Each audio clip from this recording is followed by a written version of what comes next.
Idris, I'd like to just start our session to talk about your experience working in the public sector in the Malaysian government.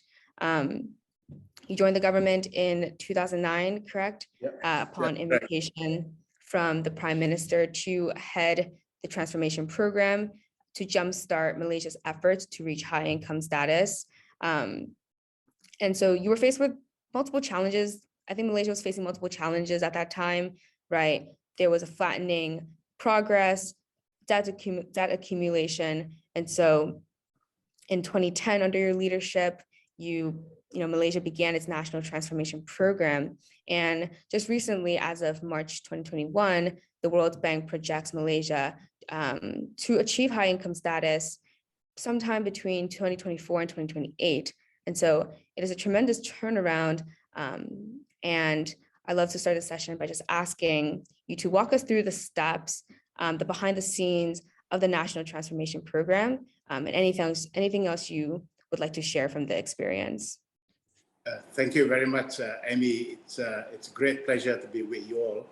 I have a couple of slides that I want to take you through, and then that will cover us for 20 minutes. And the rest of the time, we get into some further questions on other things. But this is just focusing on what we did on the transformation. And I would like to begin by saying that when I joined the government in September 2009, we were at a crossroad. We saw in front of us two roads. One was the road most traveled, and the other one was the road less traveled. The road most traveled is most of the high income countries in the world took that road most traveled. And in that road, they pursued high economic growth and popular measures with very high government spending, very high leverage, and therefore they accumulate a lot of debt. So very high government debt, if you like, it's unsustainable fiscal position. They are in fiscal deficit. So most countries are on that road. We also saw a very small group of countries that took the road less traveled. Then mainly it's Scandinavian countries like Switzerland, Denmark, and other places, and perhaps South Korea as well. Very small group, a handful of those countries, perhaps less than 5% of the countries fall into the category. They pursue a mildly expansionary economy with private investment leading the way, and therefore very low, relatively low government debt, and they're in a fiscal surplus. In a nutshell, this road less travel leads to a sustainable economic growth with a good control over government debt and fiscal deficit. Frankly speaking, up to the year 2009, we were trudging along that same road most traveled. We then asked the question, should we abandon this road and pursue a different road? And we decided to do that. And next slide, please. And we took the road less traveled, and this is what we decided to do.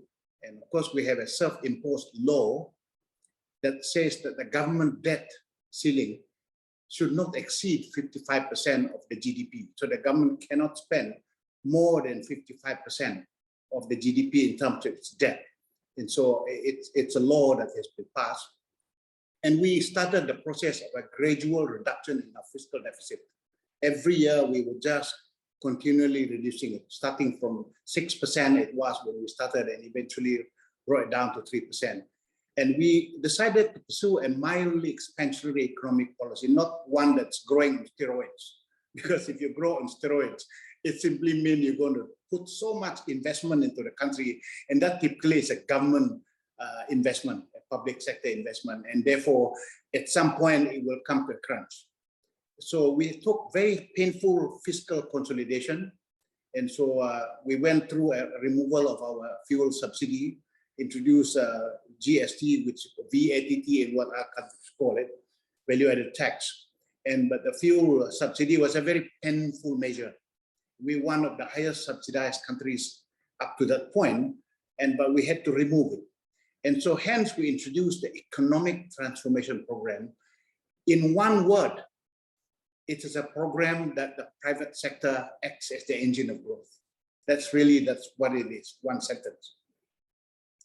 And so next slide, please. And this is the IMF chart. In the year 2007, the total debt of the world stood at 147 trillion US dollars.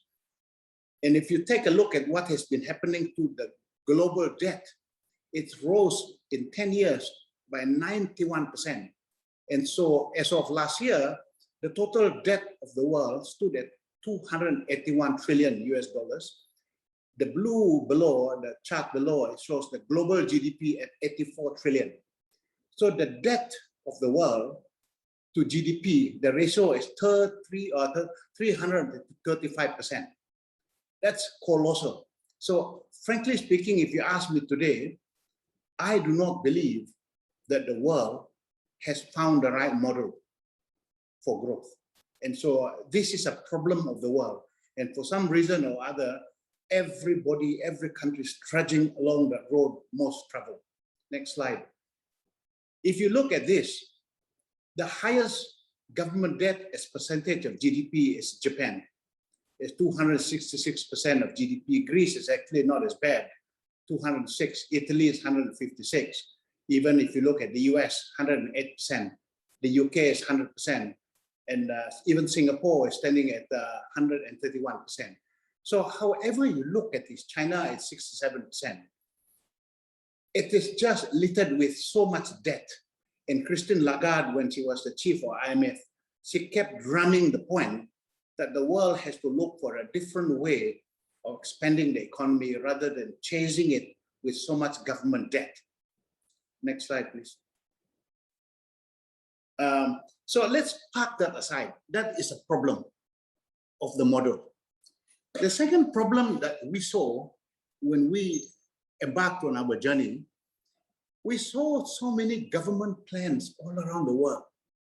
They're beautiful plans. And they made beautiful promises. If you can take most countries, the 5-year or 10-year plans, and you read all of them, you lay them on the table, they look very similar because they copied one another. Everything that is good in another country, some consultant come and told them how to do it. They blanco the name of that country and put their country there and pay good money for that document. And so the problem is not about the plans. It is about leadership and implementation, how to execute. So many of the plans that were left on the shelf, very poorly executed, poor leadership. And that's, so there are two issues here. The first one was the model itself was flawed. Let's suppose you got a right strategy. It's still a problem of implementation and a problem of leadership. So next, in my book, to transform an organization or a country to get big results fast, there are two things you have to do, not three, but two. The first one is all about leadership.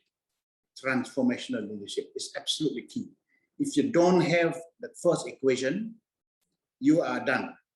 You require transformational leadership as first ingredient. Second ingredient is to make sure a new way of working. You have to organize people to operate very differently. And that's very critical. I'm going to move to the next step. Next slide, please. This is the yin and yang chart. And it was kind of rather busy chart. I would have drawn it differently. And the yin and yang, the yin is all about the leadership, the being. That means leadership who are putting the game of the impossible, set impossible targets, Olympics targets, the BHAG that you guys know about. But be very clear that you focus on true north. Be clear about what is the measure of true north, and therefore rally the organization around it. You must have discipline of action. The leadership must act in a manner that is disciplined, and you must be situational in your leadership style. That means at the beginning of the journey, be directive, not too much democracy. But when staff and the people in the organization become a lot more competent and they know how to do it, then you must cease to be directive. You need to be more empowering. You know, when you have children, you don't tell a small baby who's crawling, you're empowered to the kitchen and go to the fireplace and do whatever you like. You can't do that. And so therefore you must be only empowering people when they've reached a level of competency and they know what they're doing. The third or the fourth secret of leadership. But leaders must be able to win coalition, bring people along with them, and gather and get buy-in and support from everybody. And the last one is about divine intervention. That means the world, 70% of the things that happen in the world are outside our control. And leadership must be humble enough to accept that the world is not at their feet. COVID-19 is a clear example of something that's outside of our control. We can do what we can with it, and now we're doing it. And so therefore we're finding solutions for it through vaccination, etc., plus surveillance. On the young side of the equation is that new way of working. Step one, gather the leadership in a room for one day to decide the strategic direction. Number two, run laboratories, gather the best people and how to solve the problems, and run it for 6 to 8 weeks full time. They do nothing else but solve the problems in 6 to 8 weeks, the best and the brightest people. Number three, engage the whole public through an open day. Go to television and tell them how you're going to do it, what you're going to do with public transport, how you're going to change education system. And number four is then produce a document that tells everybody these are our promises. Hold us accountable for these results. And if we don't result this, pin us down for not achieving the result. Number five, set targets to all ministers and all secretary generals in the government to implement exactly based on the promises that are declared in number four. The reason for number four is this: if you release a document about your promises, you got no choice but you have to deliver. You become wholly pregnant. So the idea is to make the government wholly pregnant. They have no choice but to deliver. And number six, our implementation. 3 things to do. One, you must make sure, get everybody who's supposed to implement it to do it relentlessly. Do it relentlessly. M means monitor it continuously. That means every week you have the monitoring, a dashboard process with traffic light, who's doing what, who's not doing it. And you have to tell people who's not doing it by sending them email, by telling them. And number third is that for those who are not delivering it, not doing it, you have to go into problem solving, solve problem recursively. And then number 7, every year, you got to look at the results to validate the results so that the results are real. Number 8, do an annual appraisal and submit the annual appraisal report to the public. So when I was in government, every year, we submit a report to the whole public. We even have a score for every minister who's the highest performing minister, like in Harvard. You are graded. And based on everything you said you were going to do in the roadmap and the targets, and if you have not done it, the scores is there. So you know who's the top performing minister, who's number 2, who's number 3. By the end of the first term, I think half the ministers were replaced because the Prime Minister, I think he used the score here to determine who should stay and who go. And so, of course, there are political considerations as well. So these are the new way of working. So in very short summary, if you can do the yin and the yang to make sure that the leadership behave in a manner that is 1, 2, 3, 4, 5, 6, and you introduce a new way of working, you will get very good results. And I want to put some very, very quick slides. Next slide, please. About some of the very quick results. You remember I told you about the lab. The lab is a very interesting phenomenon. What we did was we took 500 companies in Malaysia. We took them together and we told them, we want you to come together and stay in this room for 8 weeks full time. We want you to tell us what are the kind of projects that your company are interested to invest in. And what role do you think the government needs to do to help you do that? So in 6 weeks or in 8 weeks in 2010, we were able to get commitment from the companies that were in the laboratory to commit $406 billion of investment. They said we're going to do this, and so there were 131 projects that they committed to do, and it will add to the country a total increment of $250 billion of gross national income. And the 131 projects that they were going to implement would create 3.3 million jobs.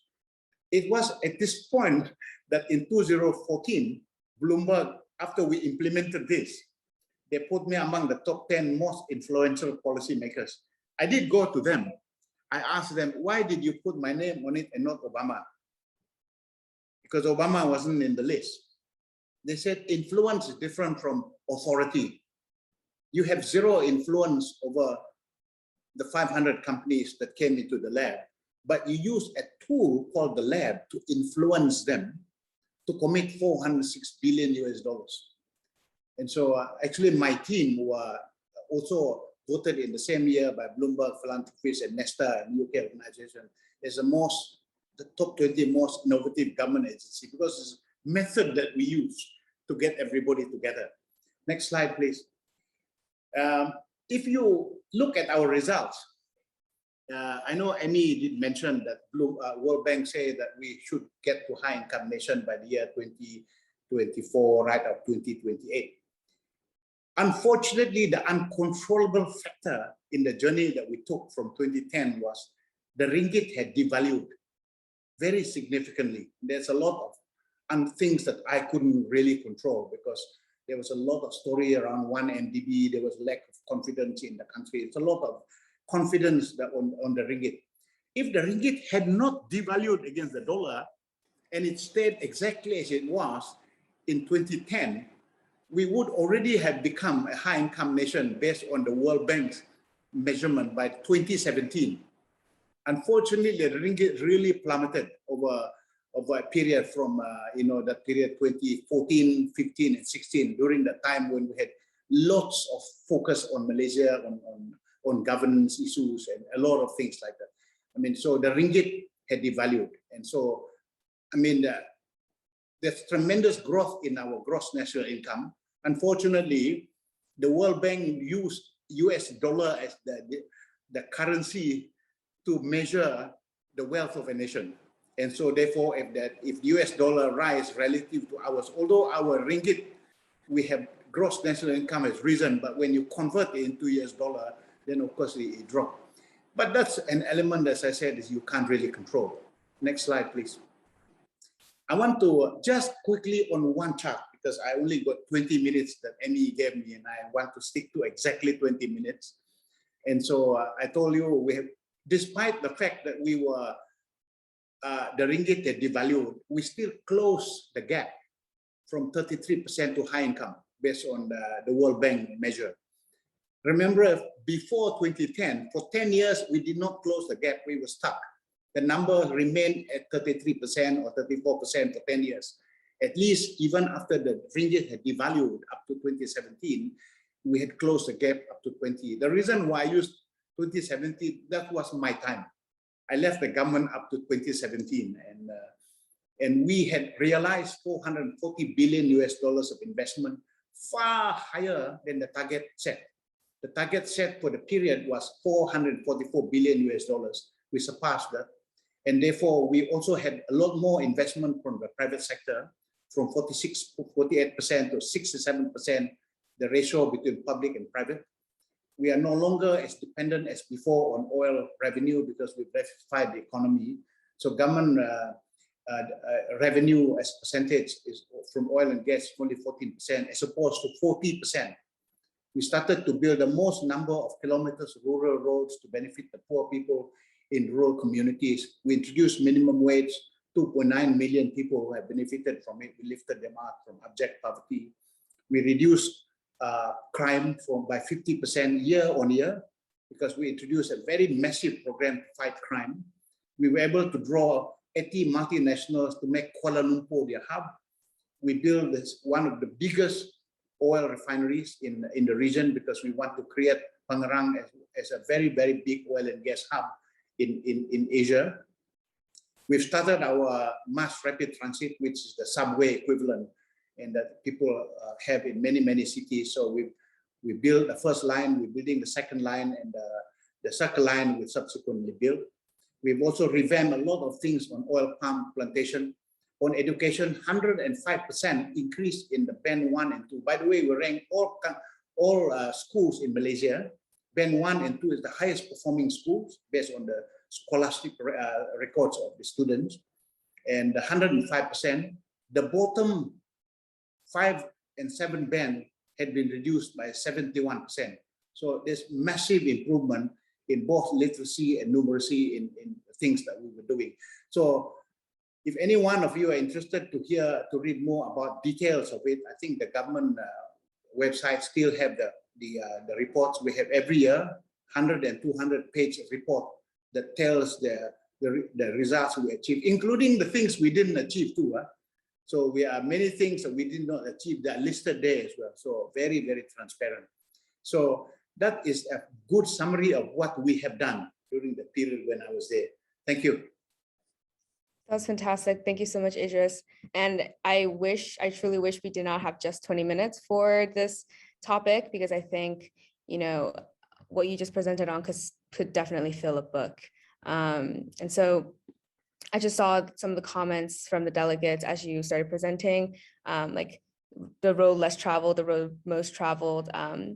Someone mentioned Robert Frost, the poet. Yeah. And I think like your methodology, the way that you're communicating your plans, they use terms that stick very well to people's minds, like yin and yang, big results fast, and these names that stick make the plan very memorable and easier to remember. And so thank you so much for the presentation, and we can move into the questions that I have prepared, just to dive deeper into your personal background and your also experience in the private sector. And so to get started, want to talk a little bit about your personal background. You received your bachelor's degree from the University of Science in Malaysia, and I think you got your degree in development studies and management. And then went to University of Warwick in England to get your master's in industrial relations. And so it seems like from those pieces of information, you knew during your undergraduate years pretty much what you wanted to do career-wise. It's very related to your professional career. And so I'm curious, did your interests begin in university, or were they already in the making before? And how did your undergrad and graduate years influence or shape your professional life? Frankly speaking, I had no idea what I was going to do. I mean, it didn't turn out the way I wanted to. To be clear, I did actually want to be a lawyer. All I wanted to do was to study law and unfortunately, I was the top student. I got a scholarship. I wanted to go to New Zealand. I got a scholarship. I got a place. Unfortunately, the offer was misplaced because my auntie was holidaying in Europe. So I said, I'm not going to New Zealand. I didn't do law, so I did the development studies in Penang. So I graduated at the time as the top student there. So then I decided to be an academician. So I got a place in Pennsylvania. I wanted to go there and do my master's and PhD. So I left my books there. So they hired me to be so I said yes. Unfortunately, at that point, I just graduated. I got the place in Pennsylvania to go and study there.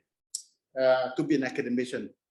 Then I was going home. I didn't have money to go home. So I saw an advertisement by Shell that if you get invited for the interview, they'll pay the ticket. The interview was in my hometown. So I only applied, I wanted the ticket. Mm-hmm. So I got the ticket, I went for the interview, I got the job. So I said, I might as well go and do it for a little while. And I fell in love with the job. And so I never went to study. I didn't go to the States. I didn't do my PhD. Shell eventually sent me to Warwick to do my master's. That was part of the deal. But in my life, so many things that happened to me were not quite the way I wanted them to happen. But I always felt that wherever you are, whatever you do, you just have to focus on doing the best you can with what you have. That makes sense. And as you said, a lot of things like happen naturally and just happen in the flow during your undergraduate years. And I think that's really reassuring, especially for delegates. Most of them are college students, and they're, trying to figure out what they're interested in, what their careers are. Pretty sure there's some pressure from their parents, on their family side there to go into, these different fields and different jobs. So to know that like you didn't plan for these things and they just happened, is definitely reassuring for the college delegates. And thank you for your personal background there. And you mentioned Shell, which is a good segue into talking about your experience in the private sector. And I know you have a little over 2 decades of experience at Shell. and you ascended the ranks to serve in different senior positions. You were the CEO, I believe, of their middle distillates company and also Sri Lanka. And so both those companies saw business turnarounds when you were there, when you served as their leaders. And so could you tell us more about what challenges, what specific challenges you were presented with, and also what needed to be done to turn the business around at Shell? Yeah, I had many interesting jobs at Shell. I worked in Holland for 4 years, and I worked in London for 4 years, in Sri Lanka. So I saw the world. When Shell, they gave me many jobs. I was in sales, I was in marketing, I was in the upstream, I was in HR for a while, I was in planning, and it was a business re-engineering. So I had a breadth of many different jobs. So when I was in London, the boss told me, Idris, we have a company in Shell Malaysia that lost money for 10 years. We don't know what to do with it. That's Shell Middle Distillates. Will you go back there and fix it? If you do not know how to fix it, you put up the red flag. And then I think we closed it down. So I remember I turned up on the 1st of June, 2003. I can tell you, Andy, the whole staff, they were defeated. Nobody had confidence. So I had the audacity to tell them, we will make a profit here. On my first day, I gathered everybody in a town hall. I told them I will make money here with you. They didn't believe me. There was a Dutchman in the crowd that put up his hand and said, Mr. Jala, you'll never make a profit. I want to put up a wager with you. If you make a profit with us here, I'll give you 100 ringgit. That, you know, Dutch people, very small bets. I took the wager. So in 6 months, he lost the bet because we made a profit. In the second year, we made another record profit. In the third year, we made record profit. I think in the year, my third year, if you take net profit after tax as a percentage of return on as a percentage of capital employed, it was the most profitable company in Malaysia, period. So that was a fantastic thing that we did at that time. I had another time, you referred to Sri Lanka. It was very, very difficult, much earlier on. And so the government ran the business for 20 years and lost money every year. And then Shell bought it for 5 years and also lost money consecutively for 5 years. I was much younger and they asked me to become the CEO. I turned up there, it was so difficult. We had strike almost every month. And we had, our price was controlled. It was so difficult. Everything was honestly very difficult. It's the most difficult job I've ever had. They planted bomb at our LPG sphere, which is 1,800 metric tons of LPG. Live bomb. If it had detonated, it would have killed people within the radius of 4 kilometers, because the LPG that's inside the sphere would have exploded and become oblivion. And there are 4 of them. Wow.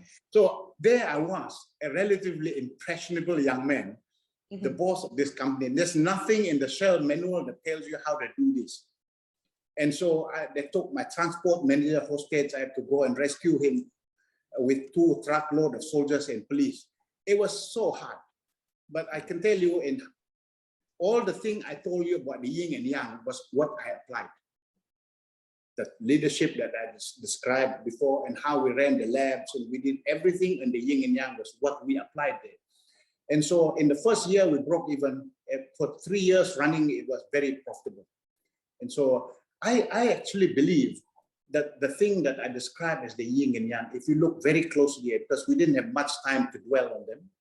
And so there is the ingredient. You have to introduce leadership style that's transformational, and at the same time, a new way of working. By the way, I actually teach at Harvard for the last 5 years, every year, at the program called the Harvard Ministerial Leadership Program. For twice a year, I'm in Boston.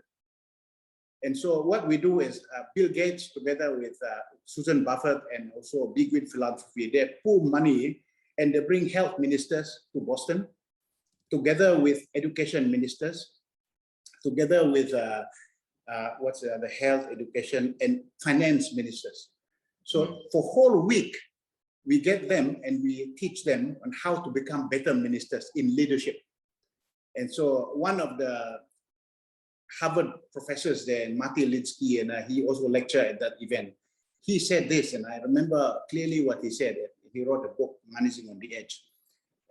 he said, transformational leadership is about disappointing people at the rate that they will commit. You're going to do some tough things. They will be very disappointed with you, but you explain to them why you have to do these tough decisions. Mm-hmm. And as long as they allow you to do it, that's good enough. They will never clap if you're going to make half of the staff redundant. Nobody is going to clap, but they will understand that you have to do it if you have to do it. So your job in transformational leadership is not to remove the pain of change, but to reduce the pain of change. Got it. And I never thought that I would hear in the same sentence, you know, transformational leadership and disappoint, but that makes a lot of sense. And, you know, you said you named Shell as, you know, the most difficult job, right, that you've encountered. I mean, yeah, on day one, you made it clear, very clear that you were here for transformational change, and made it clear what your leadership style was and what you expected. And so, you know, you kind of wrote the playbook because you weren't given one. And so that's amazing.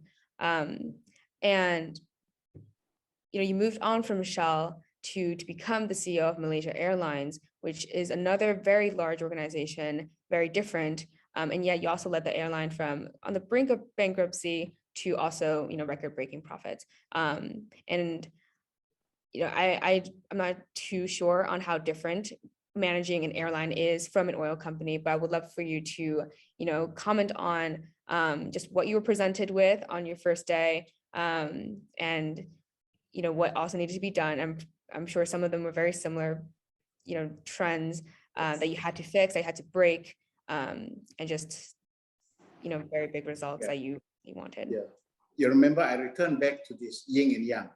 Mm-hmm. And I want to point to one aspect of what we do, two aspects, the lab, the tool that we use, the laboratory, and I use that in Malaysia Airlines. And then to anchor on the profit and loss statement as the true north. Because if you lose money, the profit and loss statement must be the measure of success. If you're losing money, how to make it profit. So I told everybody, we're going to do something that nobody else has done before. What is that? We're going to break down the profit and loss statement of the entire airline into individual flights. We have 110,000 flights in a year. I wanted to reconstruct last year's profit and loss statement by every flight. So, by the way, I can tell you, no airline in the world do this to this day. Even SIA doesn't do it, you know, Northwest doesn't do it. They do route P&L. That means one particular route, they have aggregate all the flights for that route for the whole year, and they produce a route profit and lose P&L. But nobody do individual flights. So when we did the individual flights, we broke down the revenue and we knew the cost and we allocated the overhead costs. We discovered that we were losing 40 million flying to London, Heathrow. But we discovered MH1 and 2, we had 4 flights. Every day for the whole year, we were making money on MH1 and 2. Every day for the whole year, we were losing money on MH3 and 4 because the departure time and the arrival time was the wrong time. Nobody wanted. And we could not change the time because Heathrow was packed. The slot time for arrivals was dense. So what is the answer? Get rid of flight 3 and 4. We didn't change anything in the organization. The very next day, London was profitable. Wow. When we were starting to break this down, we discovered every flight, there were flights we were making so much money. We didn't know we were making money, but we were not putting many aircraft on those routes. So the routes we were cutting, the flights we were cutting, we then moved the flights to these other routes that were starved of. So when we were agile in doing this on a daily basis, once you know on a daily basis, every day we know by 5 p.m. which flight lost money and which flight made money, because the following day you change your pricing structure for the tickets. You make adjustment instantly. You don't wait until the end of the quarter. So the approach was on a quarterly basis, because Malaysia Airlines is a publicly listed company. So every quarter, when I became CEO, we had to tell the whole world, this is the profit that we were making.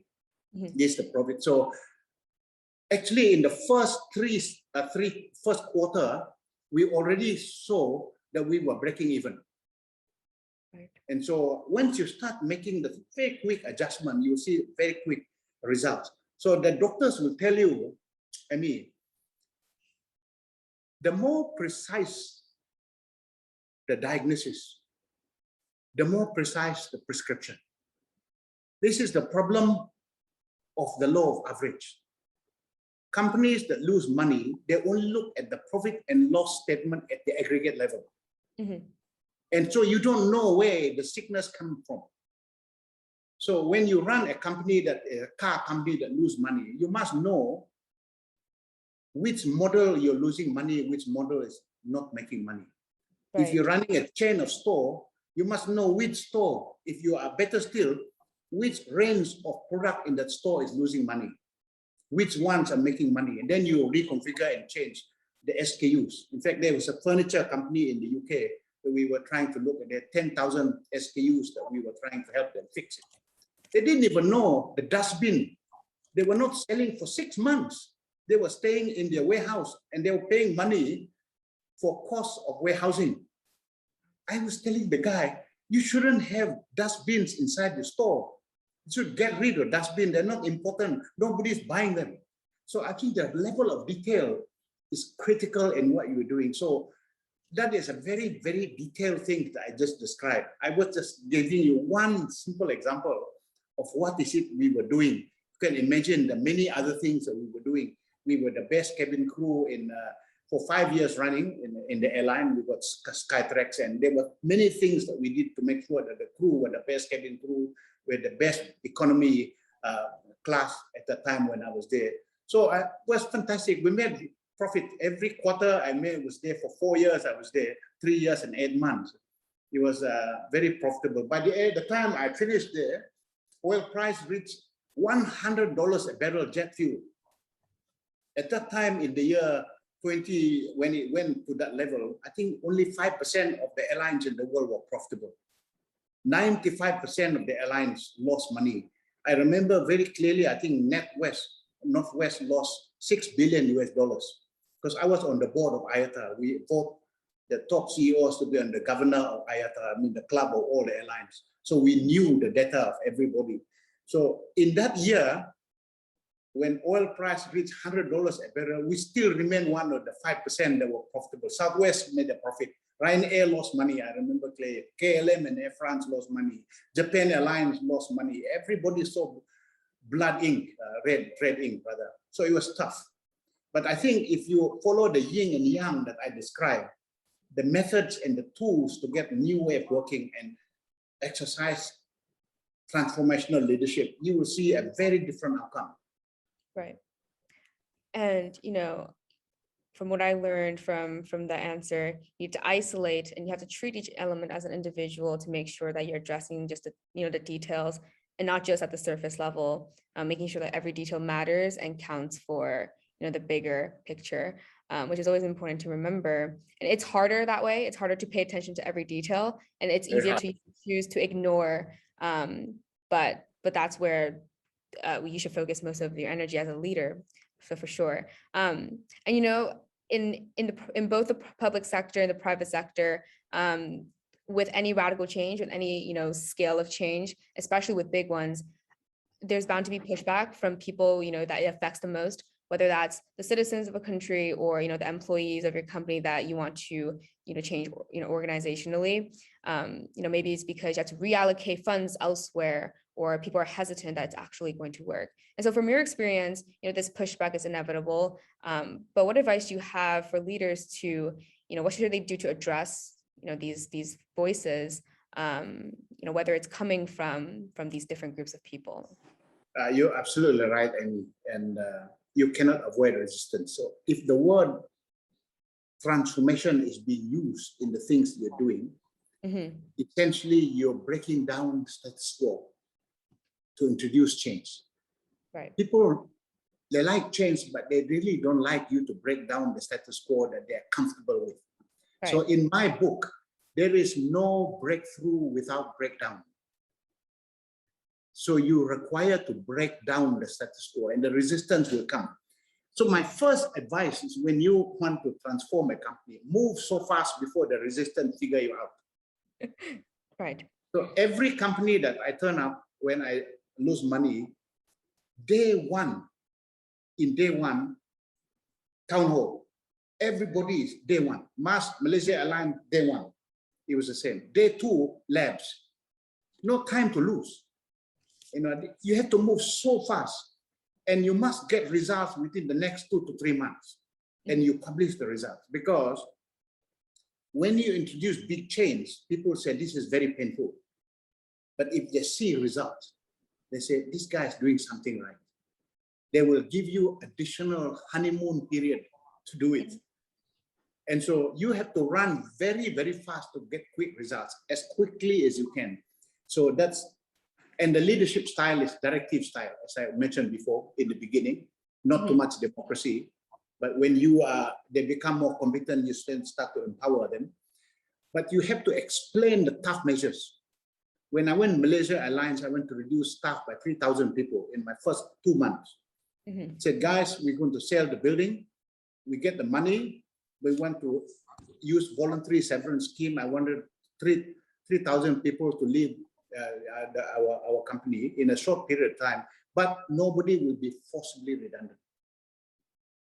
I wanted to do what Martin Linsky said, you disappoint people at the level they can permit you to. Of course, nobody clap hand if you tell them you're going to reduce, but you tell them nobody is forcibly redundant. I only want people who want to go and take the money, voluntary severance scheme. And so when we sold our headquarters, the building, we used part of the money to finance the way in which we were paying people to leave. So again, explaining to people, allowing them to letting them allow you to do the tough measures, but they're not going to clap hands, but they understand why you have to do it. But get results quickly, be directive in the beginning, but eventually then you empower them as the journey progresses. That is my book on how to deal with resistance. All right, perfect. Oh, by the way, there are many people who want to get into a mudslinging contest on Twitter. Never engage with them in the social media with the mudslinging guys, because that's what they want you to do. They want you to get down with them to a mudslinging contest. Never spend your time doing that. Focus on the job at hand. Focus on the advocates, people who want to the change process. You kind of ignore the guys who are resisting it. Don't go down the path of go on Twitter like Donald Trump does. That's a very big waste of energy. Right. Thank you, Idris. And I also just wanted to, point out that I love the fact that you use honeymoon period, just buying more time. And I feel like, it's very time sensitive, which is why you need to see big results fast in like the next 2 or 3 months. But you basically have the green light when people, allow you to go ahead. And then the applause will happen when it comes. And so for the sake of time, I just want to end our moderated interview with one question just about, reflections on many of the developments that happened last decade and as we approach a new decade. And so we have, the digital transformation. It's because of that we're able to, be connecting right now, and the delegates coming, zooming in from their hometowns all across the world, from sustainability and the growing awareness that we should be more aware of our actions and their consequences on the planet, as well as increased polarization, right, in politics that has been heightened throughout the last few years. So, what advice do you have for leaders, and what should they keep in mind as they move into this new decade, defined by those developments, to make sure that they're headed in the right direction, to leave what they have better than when they first, stepped into it? I think the digital transformation, they must embrace. Right. All leaders must embrace digital transformation. If a company or an organization is not embracing that to the hilt, they really miss a very, very big thing that's happening in the world today. That's information is just I've never seen anything quite like this. You are very young. I mean, many of you guys there. You know, when I joined the world of work, rat race in 1982, when I started to work, there was no PowerPoint slide. There was no internet. There was no spreadsheet. We literally had to have long sheet. I mean, the world has changed so much. There was no email. Today, every information is on your fingertips. So I really think companies must really digitally do that. I think small firms, small and medium enterprises, if they really find a way how to market the product today, a small furniture company in Timbuktu can find a way how to sell the product in Germany. That was never possible before. Today, the world is truly able to do that. You can break a lot of hindrances. And the second one is about on green, the issue about green. My own story about that is that I'm a bit cynical about people. A lot of hypocrisy there. A lot of people say they want green, but they're not prepared to pay for it. When we say we want green, we must be prepared to pay for it. When I was in Shell, I was vice president for Shell in retail. I was in London, practically every petrol station in the world. And you know, when Shell was there, I could fly there. I was there in Budapest. I was in Greece and Athens. So I spent half the year on the aeroplane to visit those.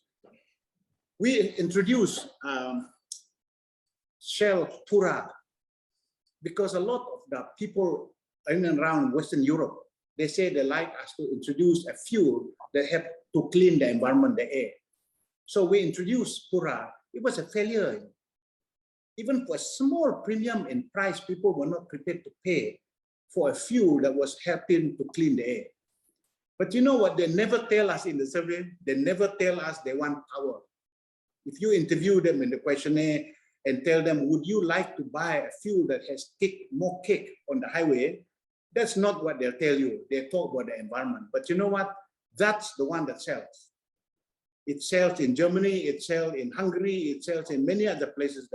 Even at 10% premium, people pay. So I would say today, when we talk about sustainability in a green form, we must be prepared not only to speak, but to be prepared to pull out a wallet and be prepared to pay for.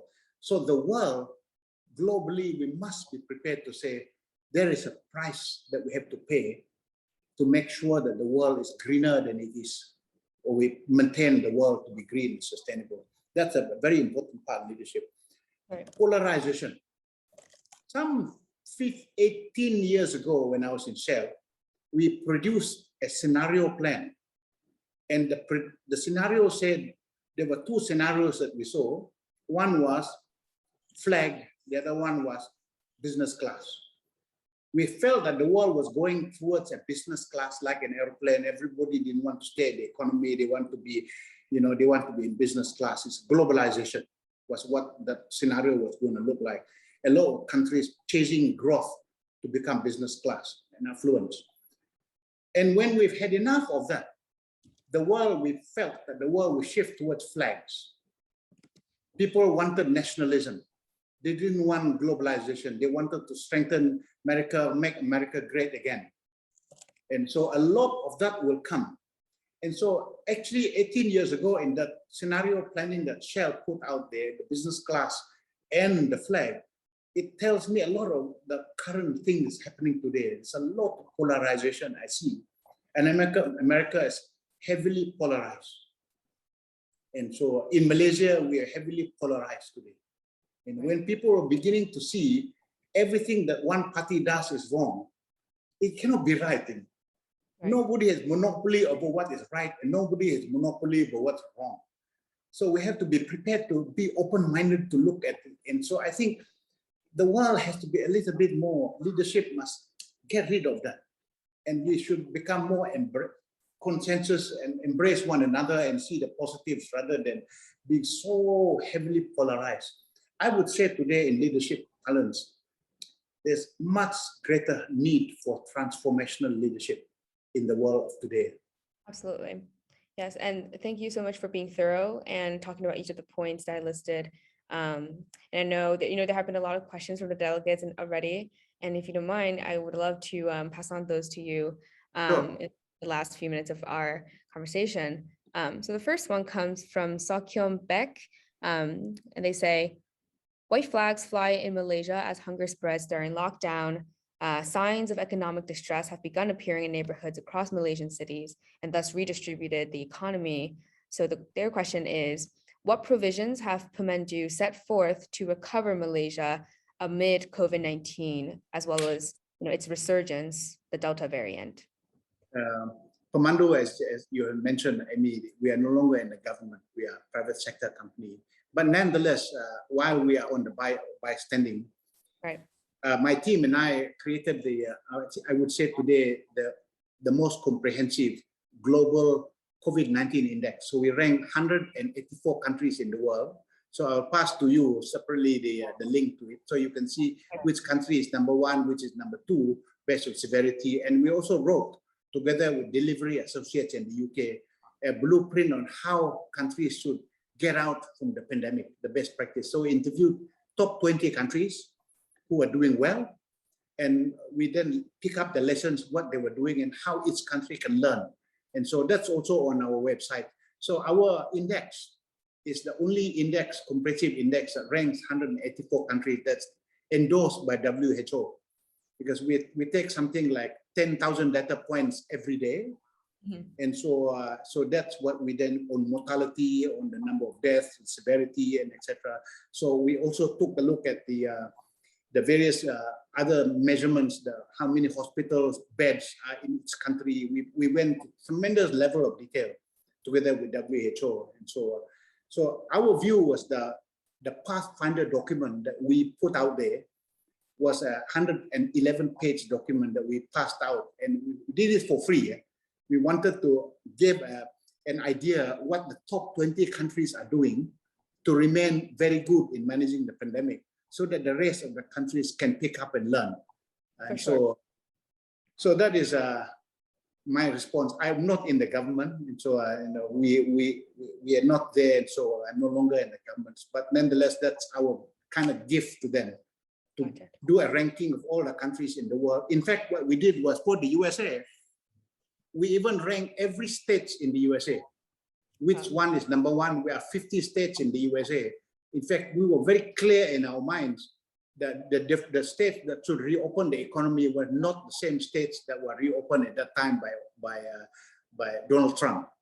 The data speaks for itself, which are the states you could reopen, so there we were doing that for the states, and we wanted to be clear.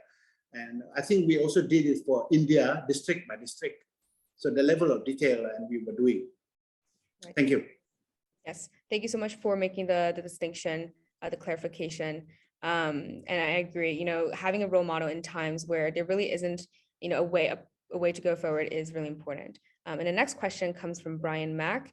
As a public servant, have you ever had to advocate for public policy that you personally disagreed with? I didn't have to do that. So I only thing that was I wanted to do things quicker, that they didn't want to go and do them quicker. So in a way, we were still agreeing to for example, I wanted us to move and get rid of the subsidy in 3 years. And so they wanted to do it in 7 years, but they didn't want that. If you Google my name and put Idris Jala on Google, and you put another word called bankrupt, you will find so many articles about people who were angry with me because I said, if we don't change the approach that Malaysia was doing, and if we don't take the road less travel, we continue on the road most travel, we will become bankrupt like Greece in the year 2019. And so I then said very loudly that we have to get rid of fuel subsidy. We cannot afford to do that. And so people were very angry. The public was angry. How come this guy is saying it? Why is he on the front page? I got friendly fire from my cabinet colleagues as well. So there are some unpopular things that we had to cross sword. But nonetheless, if you take a look at it over the 10-year period, my team and I were counted the total amount of savings that was made as a result of getting rid of that fuel subsidy, we saved the country 120 billion ringgit over that period of time. So it was very, very necessary for us to go and do that. Right. So I did not do anything that the government, I didn't disagree with, that there was none at that time. But the government did many things, parts of people did many things that I was not involved. Right. You know, they do certain things I'm not involved with, but not certain things that I was involved in that I kind of consent with. Okay. I suppose the question that you might want to do is that, what if they ask me to do something that is not right, that I think I squarely don't agree with? I completely would say, no, I don't agree with that. And if it meant I have to quit my job, I definitely will. Because I didn't want to be a minister. I didn't want to be a minister. I never stood for election. I was just appointed to go and do a job. And so I had a huge pay cut going to be a minister too.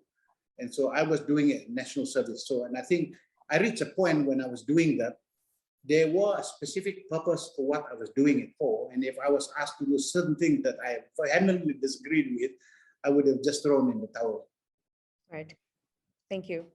And it's a little bit of a different question, but if you've, for those of us who are trying to get in a book to finish our summer reading goals, if you had to choose a book that influenced, your worldview or your personal growth the most, which one would you choose? It's a book by Tracy Goss, Tracy Goss. The book is called The Last Word on Power. I don't think you can find it in the bookstore. It's a very difficult read, but it's a book that fundamentally changed me. It's all about doing the impossible. I warn you, it's very, very difficult book to read. Right. I think it probably might be, you can still buy from Amazon. Thank you. And lastly, we can apply the ideas of your methodology, right, of big results fast into our own lives. And so, for the delegates in our audience, what advice would you give to kind of apply these ideas that have been used on, bigger organizations into our own lives as students? In Hokkien, in Chinese, there's a word called kiasu. The word kiasu is now entered the Oxford English Dictionary. It means hate to lose. You really have in my own dialect, I'm a tribal man. I come from the tribe called in Borneo. We have another word for that. It's called ketui. My father gave me this advice when I was young. Son, you better be ketui. It means if you want to be number one in whatever you do, you first must know who is currently number one. Right. You must know. And you become the friend of that person. And you must know everything what that person is doing. And when you do it, you do everything what he or she is doing, and you do it to the power of 10. If the guy reads one book, you read 10. If he studies 8 hours, you multiply that by 10. So the intensity that you put inside there is what it is. So the kiasu approach in Hokkien is you hate to lose, or in my dialect, Katui, is burning desire to win. So if you have a burning desire to win, you will do whatever it takes to go and do it. I had an opportunity to meet Usain Bolt when he came to Kuala Lumpur. He's a very shy man, very shy guy. And I also had the opportunity to meet with Richard Branson. His public persona is a very shy individual. But when you meet them, they put goals that are truly impossible. Right. They have the desire to win, burning desire to win. They put so much sacrifice for themselves to achieve it. So if you are kiasu and you have a burning desire to win, it follow the simple advice: know who's currently number one, know exactly what they do what they do to the power of 10. Right. Thank you.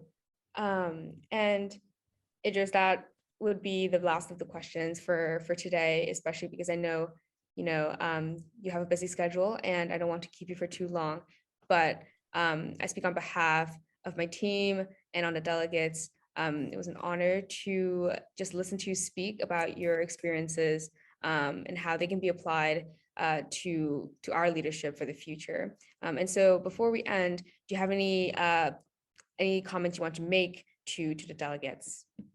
I think the only thing I only ask of you guys to do is that whatever you are doing, do it to the best of your ability.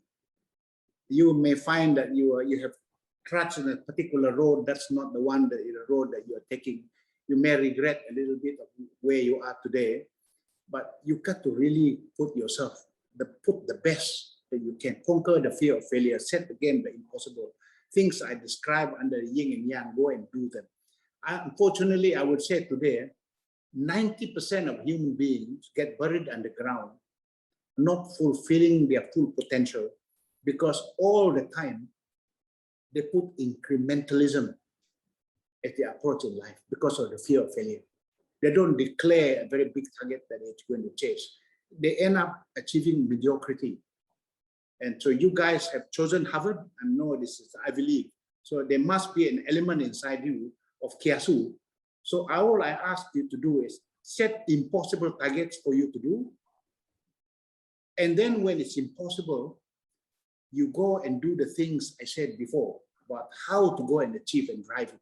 Then I think you belong to the 5% that truly achieve your full potential. Thank you.